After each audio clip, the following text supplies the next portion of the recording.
Good afternoon, everybody.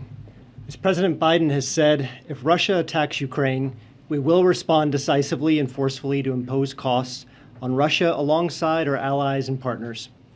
The cost to Russia would be immense, both to its economy and its strategic position in the world.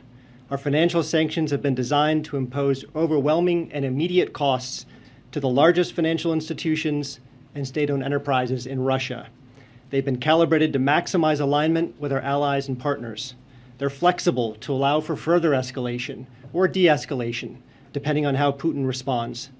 And they're responsible to avoid targeting the Russian people and to limit unwanted spillovers to the US and global economy.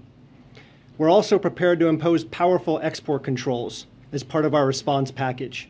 Both financial sanctions and export controls deny something to Russia that it needs and can't get from anywhere other than the United States or our allies and partners.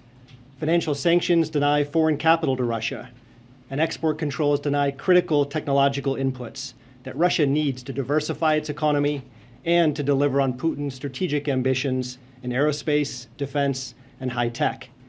Working in tandem, financial sanctions and export controls are embedded in a broader strategy that would undercut Putin's aspirations to project power and exert influence on the world stage. If Russia invades Ukraine, it will become a pariah to the international community. It will become isolated from global financial markets, and it would be deprived of the most sophisticated technological inputs. Russia would face the prospect of intense capital outflows, mounting pressure on its currency, surging inflation, higher borrowing costs, economic contraction, and the erosion of its productive capacity. Taken together, Russia will become more dependent on countries that cannot compensate for its losses. This would be a strategic defeat for Russia, pure and simple. Meanwhile, the West and international community would emerge more united and determined to defend shared values and core principles than at any point in the post-Cold War era. We're ready to impose costs in lockstep with our allies and partners because we share the belief that Russia has no right to redraw its neighbors' borders by force, and that countries have the freedom to set their own course and to choose their own destiny. To be clear, the test of unity with our allies and partners is not whether our actions are matched to the letter or whether our implementation mechanics are identical.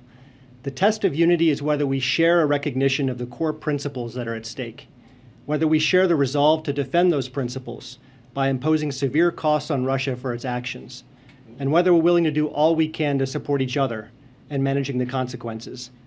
I can tell you with confidence that we've met the test.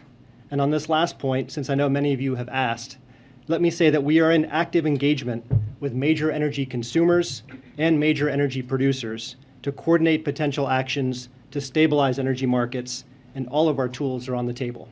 Thank you.